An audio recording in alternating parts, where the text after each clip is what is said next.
Notre invité au cœur de l'info. Cela ne vous aura pas échappé si vous êtes dans l'hémisphère nord.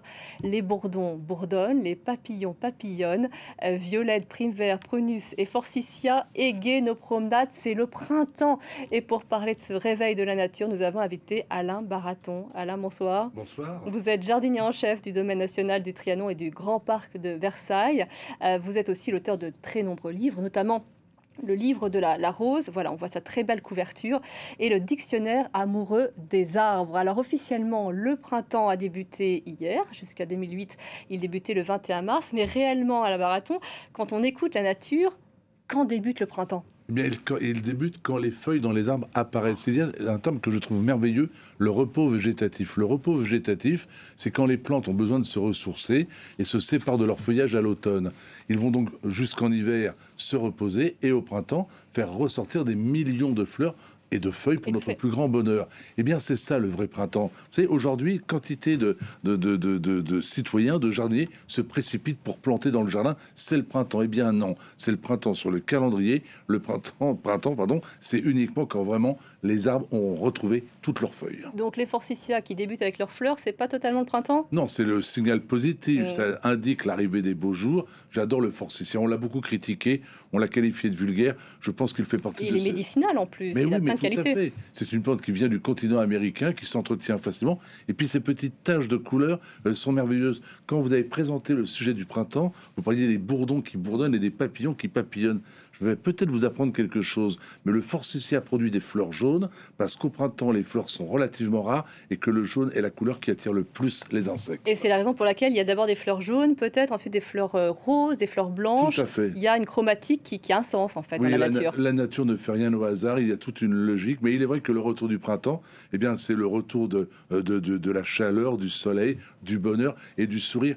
Un jardin est beau en hiver. Le parc de Versailles, en ce moment, n'est pas mal, mais il est pas mal pour les nostalgiques. Il y a un petit côté parfois même un petit peu, j'allais dire, angoissant.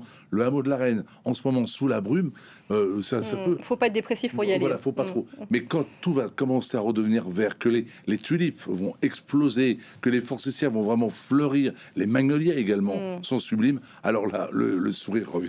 C'est forcément la saison préférée des jardiniers, d'ailleurs, le printemps. Des jardiniers, sauf pour de tous les jardiniers ou presque, sauf de moi c'est l'automne. Moi, j'aime l'automne parce que le printemps, c'est l'espoir d'une saison réussie, c'est le début d'une nouvelle année, mais c'est un peu comme vous êtes satisfait de votre journal quand il est terminé. Avant le journal, vous avez l'inquiétude, sera-t-il bon? Allez-vous bien énoncer les actualités? Allez-vous bien commenter les informations? Le jardinier, c'est la même chose. Au printemps, il espère. En été, il profite. En automne, il peut se satisfaire. Vous parliez de votre jardin tout à l'heure, des premières fleurs, des tulipes, notamment du forsythia, qui vont fleurir, qui vont émettre ces taches de couleurs. Votre jardin, est-ce que c'est vraiment la sensation que vous avez quand vous vous promenez dans les parcs de Versailles, ou est-ce qu'on se sent toujours dépositaire de ce que le nôtre a mis en place, a dessiné? Moi, j'ai un petit souci relationnel avec les arbres. Je ne me suis jamais considéré comme leur propriétaire. Je suis peut-être un conservateur du monde végétal, mais la nature ne m'appartient pas. Mais il est vrai que j'habite à Versailles depuis si longtemps que j'ai parfois le sentiment de me sentir chez moi. Vous me disiez que vous alliez célébrer vos 50 ans à Versailles. 50 ans, je mérite moi aussi un classement au titre des monuments historiques. Oui. Imaginez 50 ans. Arbre mémorable, Alain Baraton. Ce serait magnifique. Mais il est vrai, je ne me sens pas chez moi. Je me sens chez moi en fonction de mon humeur et je ne me sens pas un étranger dans les jardins. Ce que je sais par contre, c'est que ces jardins méritent toute notre attention. J'ai la chance d'être entouré d'une équipe de jardiniers jeunes, dynamiques. Ils sont tous beaux et ils ont envie vraiment de faire mieux que leurs prédécesseurs. Donc, les jardins de Versailles ont encore, et j'en suis très heureux, de très beaux jours devant eux. Et face à cet héritage, quel est en somme votre champ de liberté? Il y a une certaine liberté, contrairement à ce que l'on peut croire. Il y a bien sûr la tradition. On ne peut pas s'amuser avec les tracés historiques. On ne peut pas revenir sur l'ossature voulue par André Le Nôtre. Mais il y a de la fantaisie dans le choix des végétaux. J'ai par exemple une collaboratrice italienne, Elena Segundo, qui va nous offrir pour 2025 un parterre en hommage aux océans. Vous parliez de l'eau dans votre sujet. Eh bien, l'année des océans, c'est 2025. Nous allons célébrer, nous aussi, les océans avec un parterre de fleurs qui devrait nous rappeler la fragilité de ces étendues maritimes. Donc un parterre bleu, des myosotis par exemple, une fragilité. Je laisse la surprise, mais Évidemment. des petites plantes qui vont nous rappeler le corail et sa fragilité. Nous allons rajouter quelques poissons dans les bassins. Il y aura du bleu, il y aura du jaune, il y aura quantité de végétaux. Mais j'aime bien l'idée justement de cette fantaisie comme au hameau de la Reine. Au hameau de la Reine où cette année nous plantons des tomates comme tous les ans, nous plantons des asperges. Pourquoi? Simplement parce que nous estimons que nous avons le droit aussi de nous faire un petit plaisir. Avec un jardin, c'est une création éphémère. On ne remet pas en cause l'histoire des lieux. Alors on peut se permettre quelques libertés. Le jardin à la française se veut rigoureux. Le jardin paysager, de temps en temps, fait preuve de fantaisie. Mais le jardin à la française, justement, est-ce que ce n'est pas l'illustration de la domestication par l'homme, de la domination de l'homme sur la nature? Mais c'est le jardin de pouvoir. Louis XIV voulait impressionner les visiteurs. Quand vous arrivez à Versailles à pied du temps du roi Louis XIV, après avoir traversé des marécages, des champs et des prés, et que vous avez une nature qui semble taillée au cordeau, donc qui semble obéir au propriétaire, au roi en personne, vous vous dites que cet homme a diablement du pouvoir, et vous le considérez plus qu'un roi, vous le prenez pour un dieu. Donc effectivement, c'est un jardin de pouvoir. J'observe d'ailleurs qu'à la mort de Louis XIV en 1715, eh bien, le jardin à la française va trop rappeler la dictature royale, et c'est l'arrivée progressive du jardin paysager, qui est un jardin qui ne représente pas la nature telle qu'elle est, mais telle que nous, on aurait aimé qu'elle soit, mais c'est encore une petite subtilité. Et ça, c'est en train de se transformer. On ne peut pas parler de Versailles, de son parc, sans parler de la tempête de 99. Ça a été un profond traumatisme. Pour vous, vos équipes, j'imagine, qu'est-ce que l'on ressent quand on découvre ces arbres mémorables centenaires à terre? Alors, on a déjà une gigantesque déception se remet en cause. Comment moi, Alain Baraton, n'ai-je pas été capable, du haut de toute ma prétention, eh bien, de sauver les arbres dont je m'étais attribué, là j'y reviens, la paternité. Et puis, on se rend compte avec le temps qu'on a eu une chance inouïe. J'ai connu un parc vieillissant, j'ai connu un parc meurtri, la tempête, et un qui parc avait prometteur. connu Louis XIV, en vous parliez. Oui, tout à fait. Mais aujourd'hui, eh bien, les visiteurs qui découvrent Versailles redécouvrent un parc tel que le roi lui-même l'avait connu lorsqu'il l'a fait planter. Les arbres qui composent la majorité des allées et des bosquets sont âgés d'une petite vingtaine d'années. On a donc le parc tel qu'il était approximativement en 1700. Ce n'est pas donné, vous savez, de pouvoir voir et contempler un domaine tel qu'il fut envisagé par un roi. Idem pour le hameau de la Reine. On a été capable, après la tempête, de redonner la trame originelle du jardin. La tempête a donc été une catastrophe terrible pour ces vieux arbres que vous venez d'évoquer et qui avaient 400 ans dans leurs écorces. C'est dramatique. Qui tombe en 2 minutes. Tout à fait. Mais le parc, cette tempête a aussi été l'occasion de rendre au parc un second souffle et de le rendre aujourd'hui magnifique. Mais il reste des arbres qui ont été témoins de l'histoire. Quels sont-ils encore? Il y a un arbre doyen, un chêne. Il vit près du Grand Trianon. Il a germé en 1670. Cet arbre, il a donc connu Louis XIV à Versailles. Il a vu Jean de La Fontaine écrire sur son carnet. Il a peut-être vu Marie-Antoinette en larmes. Il a vu le général de Gaulle qui avait fait du Grand Trianon une résidence officielle. Il a vu les grands événements depuis 400 ans. Les arbres sont bien plus d'ailleurs que des éléments de bois et de sève. Ce sont des êtres vivants qu'il faut respecter, qu'il faut protéger et surtout qu'il faut aimer. Vous dites d'ailleurs, on accompagne la nature, on ne la force pas. Si on intervient, on risque de la détruire. Bien sûr. On ne respecte pas son rythme. Raison pour laquelle je reviens un instant sur la tempête de 1999. Quand au lendemain du 26 décembre, je constate avec le président d'alors les dégâts causés par le vent, nous sommes interrompus par une machine qui vient démoustiquer. Aussi fou que cela puisse paraître, il n'y a plus de vie à Versailles, mais on vient tuer les quelques moustiques qui survivent.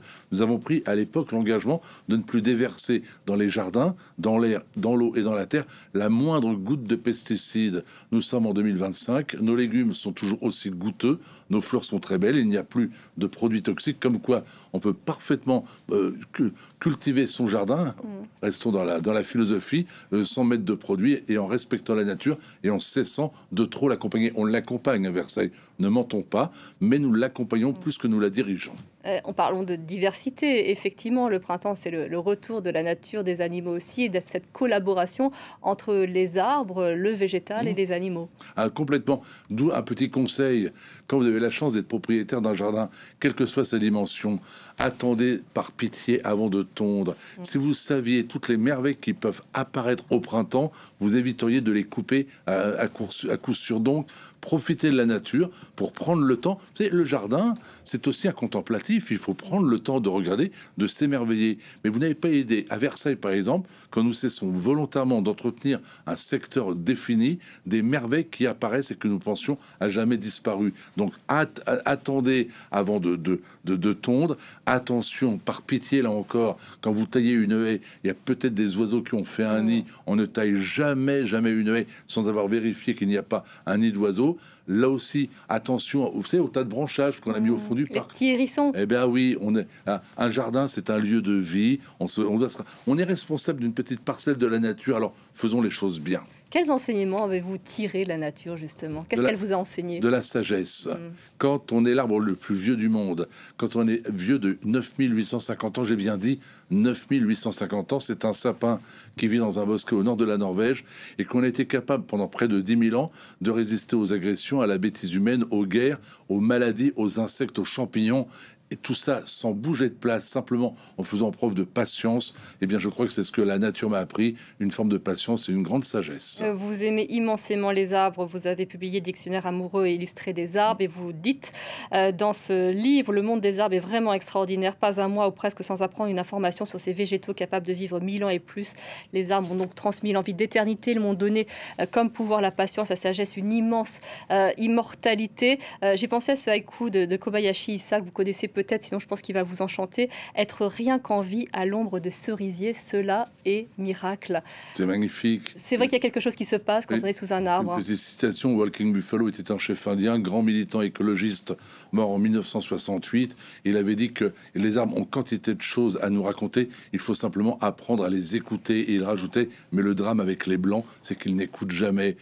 Je pourrais vous citer Wangari Maathai, femme. On voulait en parler avec vous, on va voir sa photo, oui. Effectivement, parce que je sais que vous avez une grande admiration pour elle. Cette femme qui est prix Nobel de la paix, elle est morte dans l'indifférence générale. Cette femme aimait tellement les arbres, elle qui a encouragé ses sœurs africaines à en planter des millions. Eh bien, elle aimait tellement les arbres qu'elle a exigé et obtenu d'être enterrée dans un cercueil de bambou pour justement qu'on ne coupe pas un arbre. Il y a quantité de femmes et d'hommes sur Terre qui ont milité pour les arbres. Les arbres sont bien plus que de la sève et de la feuille. C'est la vie. Ce sont les arbres qui nous permettent de respirer un air pur. Ce sont les arbres qui permettent aux oiseaux de vivre. C'est encore les arbres qui luttent contre l'avancée de la mer, du désert, qui maintiennent les sols. On n'a pas idée de l'importance des arbres. Quand on parle quand l'homme a inventé le feu, il a inventé le feu en brûlant du bois produit par les arbres. L'arbre nous permet depuis la nuit des temps de nous chauffer, de nous loger, de nous nourrir. Et que faisons-nous en remerciement? Nous le massacrons. Il est grand temps, dans le monde entier, qu'on respecte les arbres, qu'on les plante et surtout pour les plus vieux, qu'on les protège. Effectivement, c'est ce qu'elle disait, utiliser l'arbre pour vous nourrir, pas pour le détruire. Il va vous apporter, il va vous permettre de sortir de la pauvreté. Wangari Maathai disait, si vous détruisez la nature, vous détruisez l'humanité. Les autochtones, souvent, un peu partout dans le monde, font un lien entre la perte de ces arbres et la disparition de leur communauté. C'est vrai que ça, c'est un discours qui ne passe pas dans notre société. On l'entend, mais c'est comme s'il sortait par une autre oreille. Oui, je crois. Moi, j'ai écrit un livre chez Actes Sud il y a quelques années déjà, que j'ai appelé La haine de l'arbre. Je crois qu'on a toujours la peur de cette forêt immense quand on était enfant, de s'y perdre et d'y croiser des êtres maléfiques. Il y a toujours, avec les arbres, peut-être ce je t'aime moi non plus. On aime les arbres, on aime en parler, et puis finalement, l'arbre est un petit peu gênant. L'arbre, écoutez, je vous citerai juste un exemple. À Paris, il y avait des palmiers qui embellissaient la place de la Concorde en caisse. C'était pas une affaire d'État. Eh bien, la présence de ces palmiers qui offraient à l'obélisque son paysage natal, j'allais dire, je trouvais ça amusant. Égyptien. Eh bien, ça a été l'objet d'une polémique. C'est pas bien grave, il y a bien plus grave sur la planète, j'en conviens. Mais ces palmiers mettaient en hiver à Paris un peu de soleil d'Égypte, je trouve, dans le regard des Parisiens. Comment des arbres, même en caisse, peuvent-ils susciter une polémique? Ça me dépasse. Comment vous percevez d'ailleurs la place de la nature à Paris? Alors, je parle de Paris parce que c'est vrai que c'est là où nous sommes. Oui. Et on trouve, quand on se promène par exemple dans le jardin des Tuileries, on se sent quand même un peu désolé de voir ces pauvres platanes bouleaux qui sont tout maigres, tout minces. Ils souffrent beaucoup de la température, ils souffrent beaucoup du piétinement, ils souffrent beaucoup de la pollution, ils souffrent également du réchauffement climatique. Peut-être l'occasion de saluer, moi qui étais l'un des premiers souvent à critiquer la politique de Paris en matière de végétation, eh bien non, on est en train de replanter à Paris. Je travaille sur un projet sous l'autorité de Jean-Jacques Ayagon sur la place de la Concorde pour mieux végétaliser la place de la Concorde. Donc, qui est très minéral effectivement pour l'instant. Et qui est l'endroit de Paris le plus chaud en été et le plus bruyant, il faut le savoir. Eh bien là encore, il y aura une petite polémique qui n'a pas sa place, je trouve. Il faut revégétaliser davantage les villes, mais je crois qu'en France, c'est en train de bouger, à Paris, à Bordeaux et dans d'autres villes. Enfin, on a conscience que les jardins, les arbres en particulier, ont toute leur place dans les villes. Vous avez donc consacré un livre à la rose, le livre de la rose, c'est son nom. Pourquoi pointer sur le projecteur sur cette fleur en particulier? Il y en a tellement. La rose est la seule fleur, je crois, dans le jardin à qui vous donnez un nom. Si vous avez un camélia, si vous avez un forsythia, vous m'avez parlé tout à l'heure du forsythia, vous n'avez pas donné la variété du forsythia. Non. Mais si vous avez, par exemple, un ronsard... Je peux vous parler du magnolia grandiflora ou voilà, Samanthiala. Voilà, je voudrais plus parler du forsythia intermédiaire, pas du tout. Mais si vous avez, par exemple, un joli rosier sur votre balcon, et s'il s'agissait, par exemple, d'un pierre de ronsard, vous n'allez pas me dire que votre rosier grimpant est beau, vous allez dire que votre pierre de ronsard est sublime. C'est un snobisme? Ouais, non, peut-être pas. Il y a une relation entre la rose et le jardinier qui est un petit peu différente, tout comme également, citez-moi une fleur, une seule, vers laquelle vous vous dirigez pour la sentir quand elle n'est pas rose. La rose, dans un jardin, on ne peut pas s'empêcher de s'approcher pour la sentir. Je ne connais pas d'autres fleurs qui ont un tel pouvoir d'attraction. Et puis, la fleur, c'est la fleur, la rose, c'est la fleur de la séduction. La pâquerette que l'on offre pour déclamer sa flamme, peut-être, c'est mignon, c'est champêtre, mais avouez qu'une gerbe de rose offerte après un dîner galant, ça a quand même beaucoup d'allure. Vous citez d'ailleurs Julien Green dans Le langage des jardiniers, les plantes crèvent mais les roses meurent. Voilà, elles ont des obsèques presque nationales, en tous les cas très personnelles. Vous parlez de cette anecdote que je ne connaissais pas du tout au moment de la création de l'ONU à San Francisco en 1945. Une rose a été offerte à chaque représentant avec ce message: nous espérons que la rose Peace, puisque c'est le nom qu'on lui a donné, vous parliez de nom, portera les pensées humaines vers une paix durable dans le monde. Oui, cette rose qui a été créée par Francis Meillan fut rebaptisée ensuite, c'est merveilleux aussi, voilà un homme qui crée une rose qui va être vendue à 150 millions d'exemplaires. C'est considérable. Et cet homme, de retour en France, il avait emmené ce rosier pour ne pas qu'il soit volé par l'Allemagne nazie. De retour en France, il va débaptiser sa rose pour lui donner le nom de sa maman, Madame Meillan. Avouez que c'est quand même charmant. Cette rose, effectivement, est la rose la plus vendue au monde, avec 150 millions d'exemplaires. Mais là encore, la fleur qui a symbolisé au lendemain de la Seconde Guerre mondiale, la liberté retrouvée, c'est encore une rose. Et comment vous expliquez, est-ce qu'on pense à l'olivier aussi, rameau de la paix, pourquoi est-ce qu'on associe autant le végétal? Il y a aussi les révolutions avec des noms de fleurs.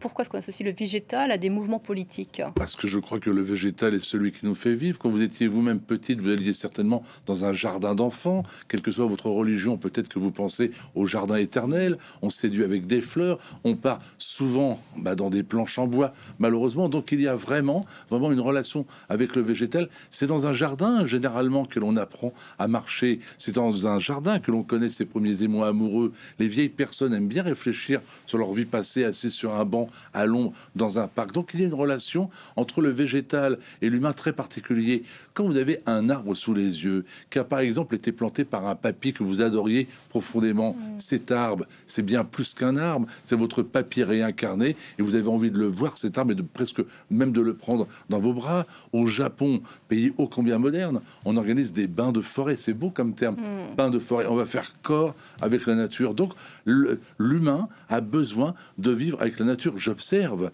que là où il n'y a pas d'arbres, j'appelle ça un désert. Alors il y a toujours des gens pour vous dire oui, mais un désert il y a de la vie. Non.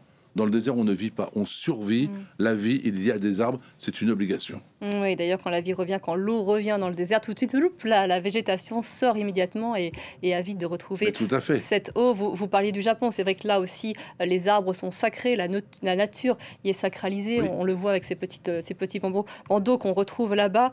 Vous dites avoir offert dans le livre de la rose un nombre vertigineux de roses, mais vous citez aussi Théodore Monod, celui qui cueille une fleur dérange une étoile. C'est magnifique. absolument Vous vous sublime. rendez compte, cet homme qui a continué d'aller étudier les poussières du Explorateur. désert jusqu'à 100 ans, cet homme qui œuvrait au Muséum d'histoire naturelle, cet homme que je n'ai pas eu la chance de rencontrer malheureusement, mais qui était un homme absolument incroyable et qui effectivement avait compris la préciosité, comment dire, de la fleur, tout comme également ce poète japonais dont j'ai oublié le nom et qui a dit, j'essaie de me rappeler de mémoire, que le premier homme qui a Alors, offert... je vais vous citer si vous voulez, Oui. c'est Okakura Kakuzo, parce qu'effectivement j'ai retenu Voilà. cette phrase qui est magnifique. Oui. Le premier homme de la préhistoire qui composa un bouquet de fleurs fut le premier à quitter l'état animal, car il comprit l'utilité de l'inutilité. C'est magnifique. C'est très beau. Oui. La fleur devient, le bouquet devient un mode de communication. Je Il trouve ça sort de ça. superbe. Et malgré tout, pourtant, est-ce que c'est pas ainsi qu'on préfère les fleurs quand elles ont encore leurs racines et qu'elles sont offertes à tous? Mais bien sûr, on ne coupe pas les fleurs dans la nature, c'est une règle. On les regarde. Alors il y a quelques exceptions, bien évidemment. On doit offrir le 1er mai du muguet. Il a été planté, produit à cet effet. Mais quand on va cueillir quelques coquelicots dans la nature, Mais ils fanent tout de suite. il faut Ça a quel est l'intérêt. donc l'intérêt? Alors qu'un champ de coquelicots, c'est sublime, Voilà. c'est un tableau pour tous. Et je n'aime pas l'idée de prélever dans la nature, fleurs ou même animales, parce que j'estime qu'effectivement, c'est le bien de tous et que cela doit rester dans la nature. Il y a à Versailles des parterres couverts de personnages. Il y a donc dans le parc de Versailles des millions de personnages. Je ne dis rien, mais ça m'insupporte quand je vois des personnes en ramasser quelques-uns pour les replanter chez eux. C'est pas très grave, mais on ne touche pas aux fleurs. On respecte son environnement. Alain Baraton, c'était passionnant. Merci beaucoup. Je reviens aux 2 ouvrages qu'on a cités et que vous avez vus. Merci, j'aurais envie de continuer encore. Mais il est 20h27. On va parler de ce qui fait l'information ce soir, notamment en Israël, dans la bande de Gaza et surtout en Turquie. Vous restez avec nous, nous sommes au cœur de l'info.